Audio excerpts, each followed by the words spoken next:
this weird obsession with crowd sizes.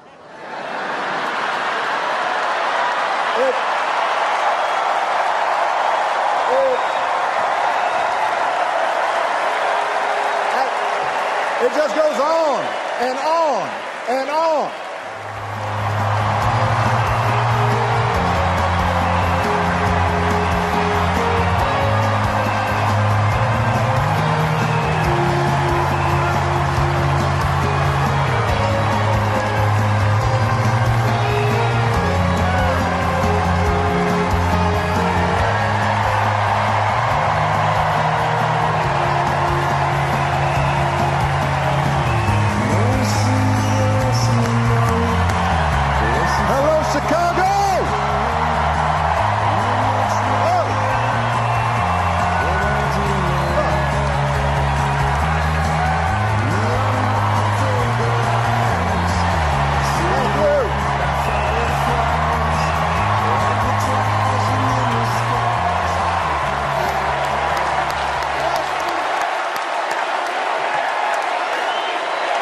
Thank you. Thank you, everybody. Thank you.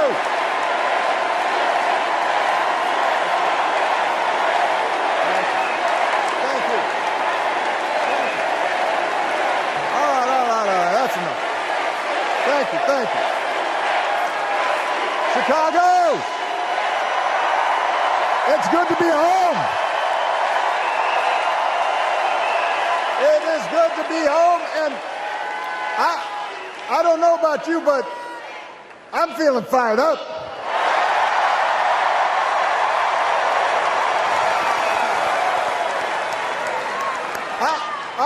I am feeling ready to go.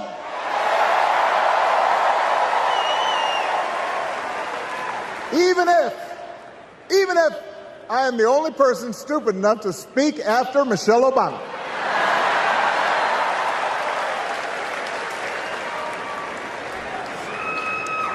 I am feeling hopeful because this convention has always been pretty good to kids with funny names who believe in a country where anything is possible. Because we have a chance to elect someone who has spent her entire life trying to give people the same chances America gave her. Someone who sees you and hears you and will get up every single day and fight for you. The next president of the United States of America, Kamala Harris.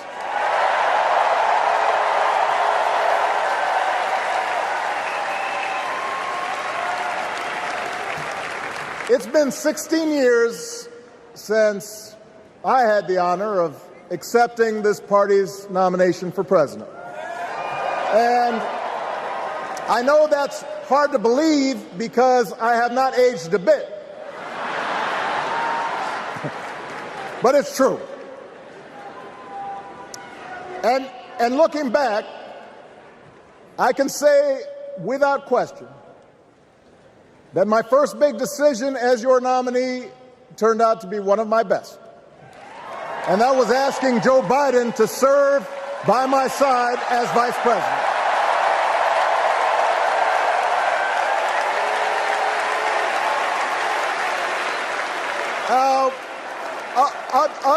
Other than some common Irish blood, Joe and I come from different backgrounds, but we became brothers. And as we worked together for 8, sometimes pretty tough years, what I came to admire most about Joe wasn't just his smarts, his experience. It was his empathy and his decency and his hard-earned resilience, his unshakable belief that everyone in this country deserves a fair shot.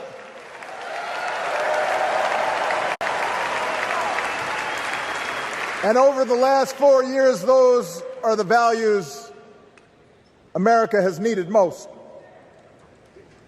At a time when millions of our fellow citizens were sick and dying, We needed a leader with the character to put politics aside and do what was right. At a time when our economy was reeling, we needed a leader with the determination to drive what would become the world's strongest recovery. 15 million jobs, higher wages, lower health care costs. At a time when the other party had turned into a cult of personality, we needed a leader who was steady and brought people together and was selfless enough to do the rarest thing there is in politics, putting his own ambition aside for the sake of the country.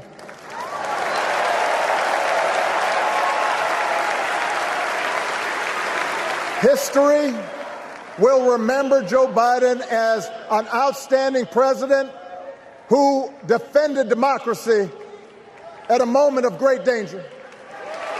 And I am proud to call him my president, but I am even prouder to call him my friend.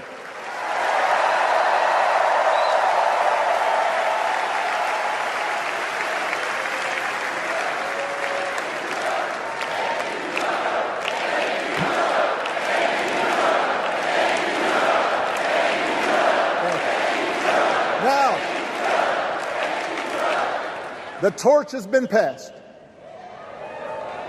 Now it is up to all of us to fight for the America we believe in. And make no mistake, it will be a fight. For all the incredible energy we've been able to generate over the last few weeks, for all the rallies and the memes,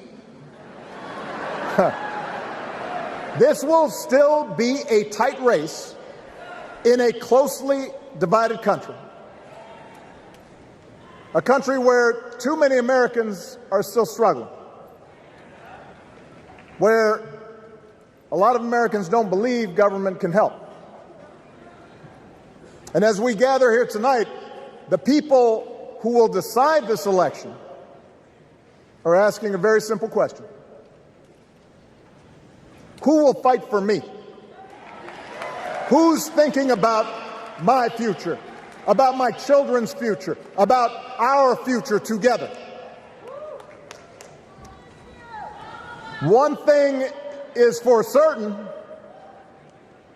Donald Trump is not losing sleep over that question.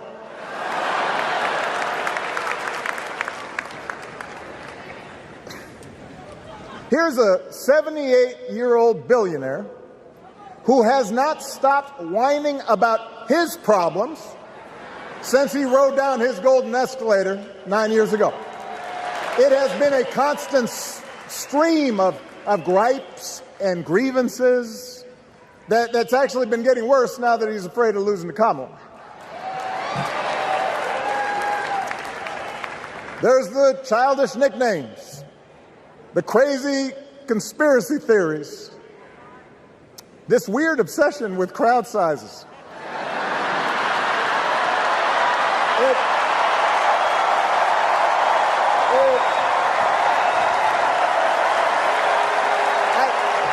It just goes on and on and on. The other day I heard someone compare Trump to the neighbor who keeps running his leaf blower outside your window every minute of every day.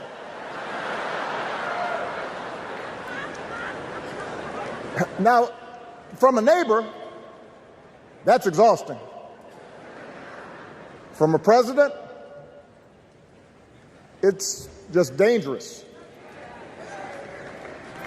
The truth is, Donald Trump sees power as nothing more than it means to his ends.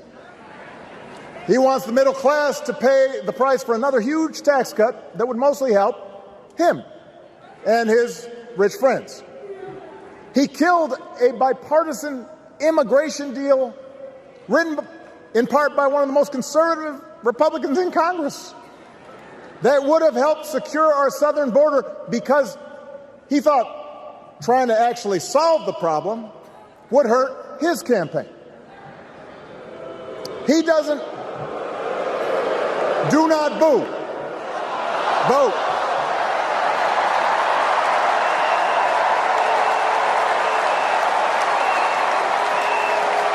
He doesn't seem to care if more women lose their reproductive freedom, since it won't affect his life.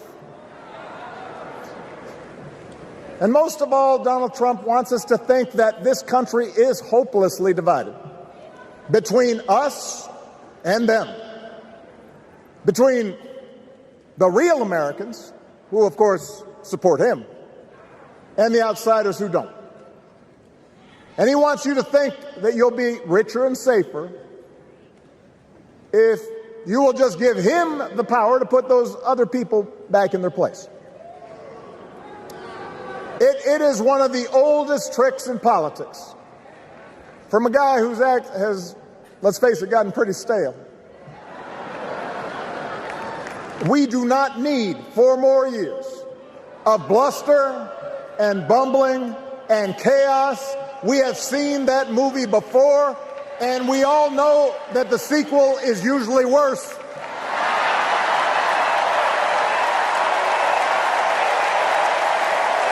America's ready for a new chapter. America's ready for a better story. We are ready for a President Kamala Harris.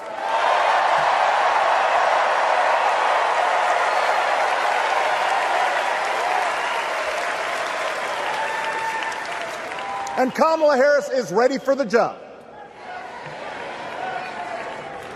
This is a person who has spent her life fighting on behalf of people who need a voice and a champion. As you heard from Michelle, Kamala was not born into privilege. She had to work for what she's got. And she actually cares about what other people are going through. She's not the neighbor running the leaf blower. She's the neighbor rushing over to help when you need a hand. As a prosecutor, Kamala stood up for children who had been victims of sexual abuse. As an attorney general of the most populous state in the country, she fought big banks and for-profit colleges, securing billions of dollars for the people they had scammed. After the home mortgage crisis, she pushed me and my administration hard to make sure homeowners got a fair settlement. Didn't matter that I was a Democrat. Didn't matter that she had knocked on doors for my campaign in Iowa. She was going to fight to get as much relief as possible for the families who deserved it.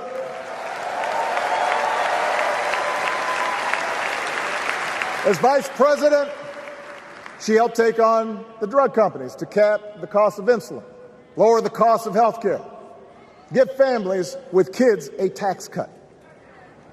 And she is running for president with real plans to lower costs even more and protect Medicare and Medicaid and sign a law to guarantee every woman's right to make her own health care decisions.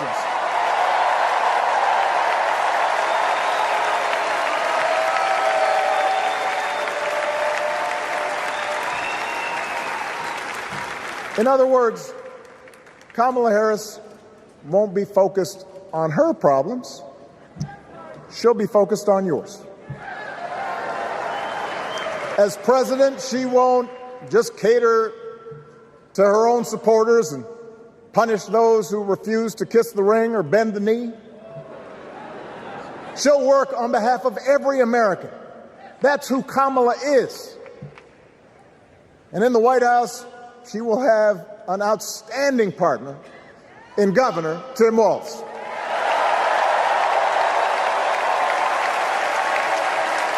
Let me tell you something. Let me tell you something. I love this guy. Tim is the kind of person who should be in politics. Born in a small town, served his country, taught kids, coached football, took care of his neighbors. He knows who he is, and he knows what's important. You can tell those flannel shirts he wears don't come from some political consultant. They come from his closet, and they have been through some stuff.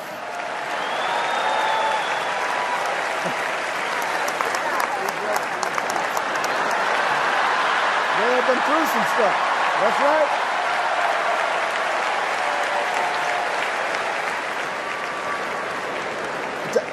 Together, Kamala and Tim have kept faith with America's central story. A story that says we are all created equal. All of us endowed with certain inalienable rights, that everyone deserves a chance, that even when we don't agree with each other, we can find a way to live with each other. That's Kamala's vision. That's Tim's vision. That's the Democratic Party's vision. And our job over the next 11 weeks is to convince as many people as possible to vote for that vision. Now, it won't be easy. The other side knows it's easier to play on people's fears and cynicism, always has been. They will tell you that government is inherently corrupt, that sacrifice and generosity are for suckers. And since the game is rigged, it's okay to take what you want and just look after your own. That's the easy path. We have a different task. Our job is to convince people that democracy can actually deliver. And in doing that, we can't just point to what we've already accomplished. We can't just rely on the ideas of the past. We need to chart a new way forward to meet the challenges of today. And Kamala understands this. She knows, for example, that if we want to make it easier for more young people to buy a home, we need to build more units and clear away some of the outdated laws and regulations that made it harder to build homes for working people in this country. That is a priority, and she's put out a bold new plan to do just that.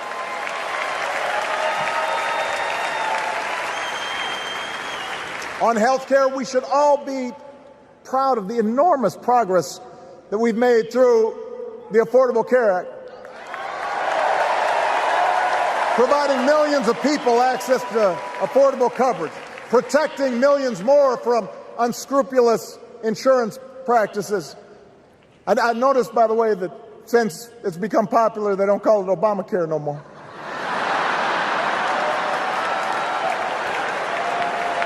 But Kamala knows we can't stop there, which is why she'll keep working to limit out-of-pocket costs. Kamala knows that if we want to help people get ahead, we need to put a college degree within reach of more Americans. But she also knows college shouldn't be the only ticket to the middle class. We need to follow the lead of governors like Tim Walz, who said, if you've got the skills and the drive, you shouldn't need a degree to work for state government.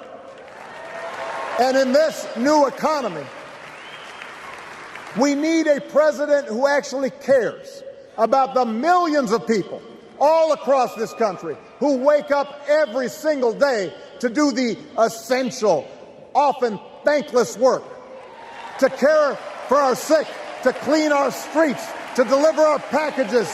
We need a president who will stand up for their right to bargain for better wages and working conditions. And Kamala will be that president.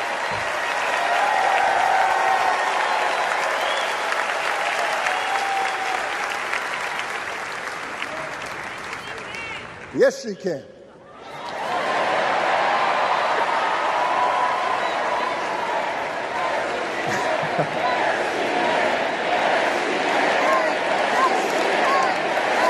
Yes, she can.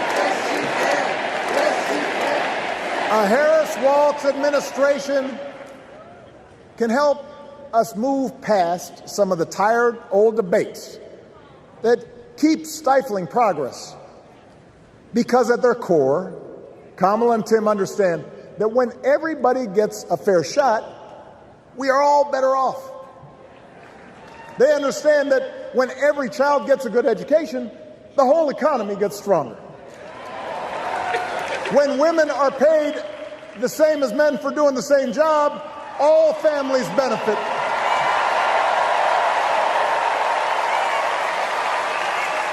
They understand that we can secure our borders without tearing kids away from their parents.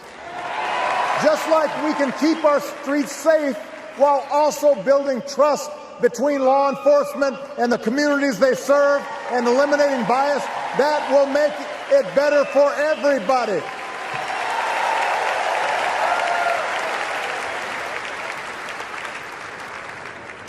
Donald Trump and his well-heeled donors, they don't see the world that way. For them, one group's gains is necessarily another group's loss. For them, freedom means that the powerful can do pretty much what they please, whether it's fire workers trying to organize a union or put poison in our rivers or avoid paying taxes like everybody else has to do. Well, we have a broader idea of freedom. We believe in the freedom to provide for your family if you're willing to work hard. The freedom to breathe clean air and drink clean water and send your kids to school without worrying if they'll come home. We believe that true freedom gives each of us the right to make decisions about our own life, how we worship, what our family looks like, how many kids we have, who we marry. And we believe that freedom requires us to recognize that other people have the freedom to make choices that are different than ours. That's okay.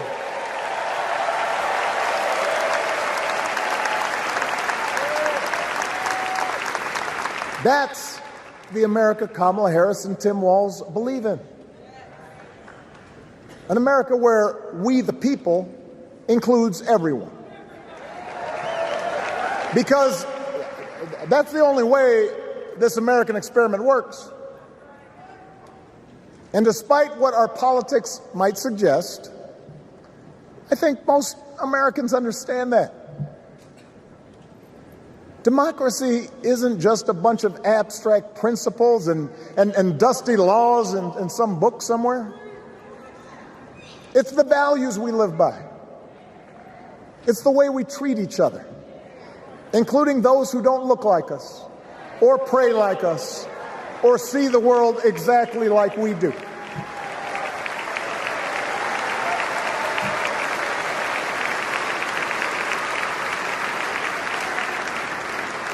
That sense of mutual respect has to be part of our message. Our politics have become so polarized these days that all of us across the political spectrum seem so quick to assume the worst in others, unless they agree with us on every single issue. We start thinking that the only way to win is to scold and shame and out-yell the other side. And after a while, regular folks just tune out, or they don't bother to vote. Now, that approach may work for the politicians who just want attention and thrive on division, but it won't work for us. To make progress on the things we care about, the things that really affect people's lives, we need to remember that we've all got our blind spots and contradictions and prejudices, and that if we want to win over those who aren't yet ready to support our candidates, we need to listen to their concerns and maybe learn something in the process. After all, if a parent or grandparent occasionally says something that makes us cringe, we don't automatically assume they're bad people. We recognize that the world is moving fast, that they need time and maybe a little encouragement to catch up. Our fellow citizens deserve the same grace we hope they'll extend to us.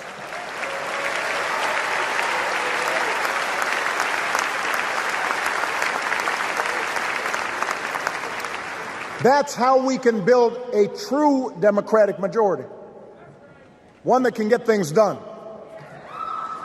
And by the way, That does not just matter to the people in this country. The rest of the world is watching to see if we can actually pull this off.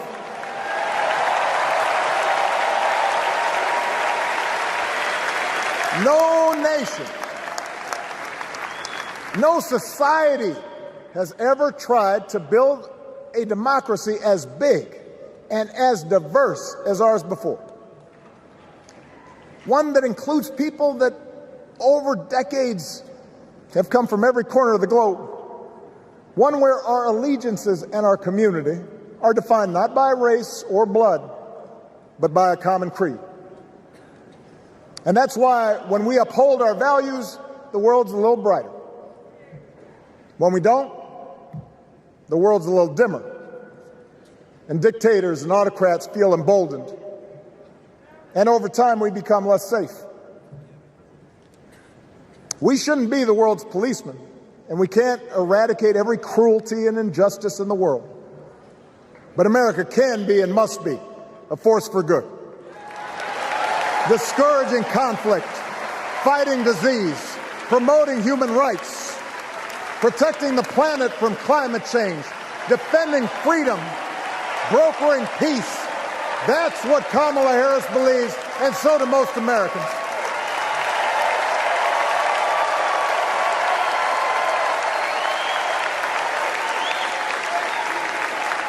Now,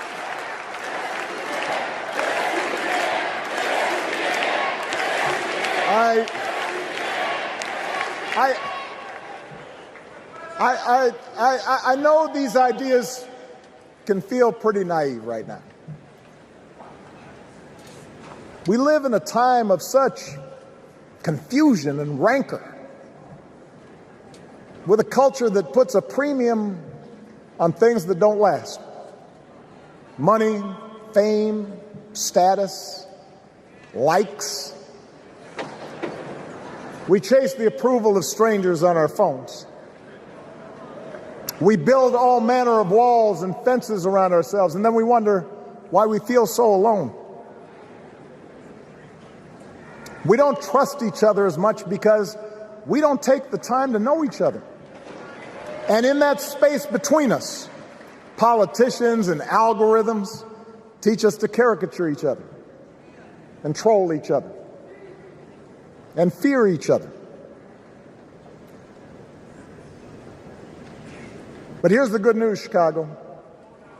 All across America, in big cities and small towns, away from all the noise, the ties that bind us together are still there.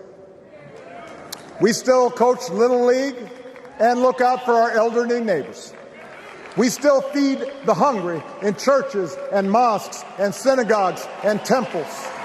We share the same pride when our Olympic athletes compete for the gold. Because the vast majority of us do not want to live in a country that's bitter and divided. We want something better. We want to be better. And the joy and the excitement that we're seeing around this campaign tells us we're not alone. You know, I've spent a lot of time thinking about these past few months because, as Michelle mentioned, this summer we lost her mom, Ms. Marion Robinson. And I don't know that anybody has ever loved their mother-in-law any more than I love mine. Mostly it's because she was funny and wise and the least pretentious person I knew. That, and she always defended me with Michelle when I messed up. I'd hide behind her.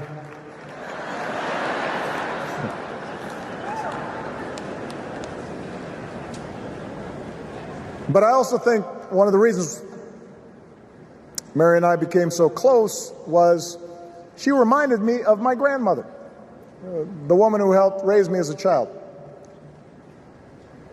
And on the surface, the two of them did not have a lot in common. One was a black woman from right here, south side of Chicago, right down the way. Went to Englewood High School. The other was a little old white lady born in a tiny town called Peru, Kansas. Now, I know there aren't that many people from Peru.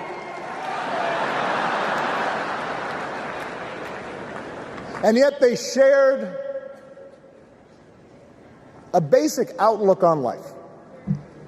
They were strong, smart, resourceful women, full of common sense, who, regardless of the barriers they encountered, and women growing up in the 40s and 50s and 60s, they encountered barriers.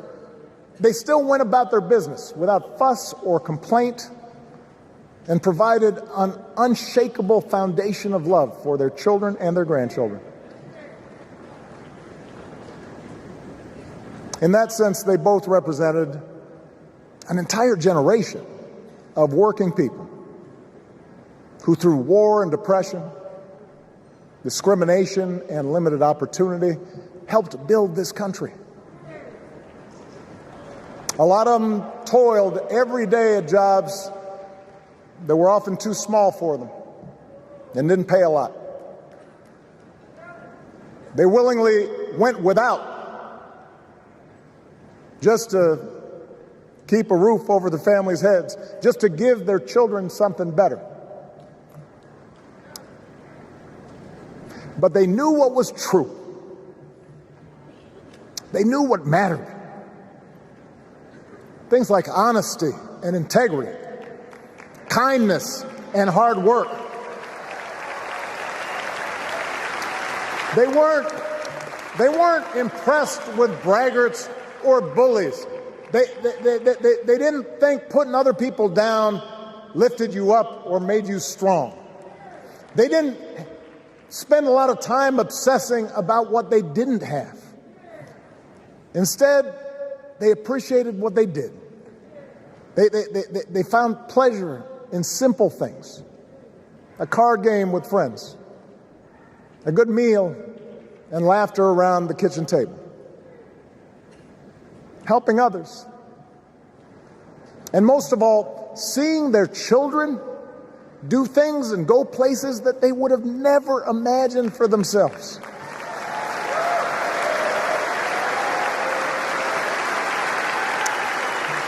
Whether you are a Democrat or a Republican or somewhere in between, we have all had people like that in our lives. People like Kamala's parents, who crossed oceans because they believed in the promise of America. People like Tim's parents, who taught him about the importance of service. Good, hard-working people who weren't famous or powerful, but who managed in countless ways to leave this country just a little bit better than they found it. As much as any policy or program, I believe that's what we yearn for. A return to an America where we work together and look out for each other. A restoration of what Lincoln called, on the eve of Civil War, our bonds of affection. An America that taps what he called the better angels of our nature. That is what this election is about. And I believe that's why, if we each do our part over the next 77 days, if we knock on doors, if we make phone calls, if we talk to our friends, if we listen to our neighbors, if we work like we've never worked before, if we hold firm to our convictions, we will elect Kamala Harris as the next President of the United States, and Tim Walz as the next Vice President of the United States. We will elect leaders up and down the ballot who will fight for the hopeful, forward-looking America we all believe in. And together, we too will build a country that is more secure and more just, more equal, and more free. So let's get to work. God bless you. And God bless the United States of America.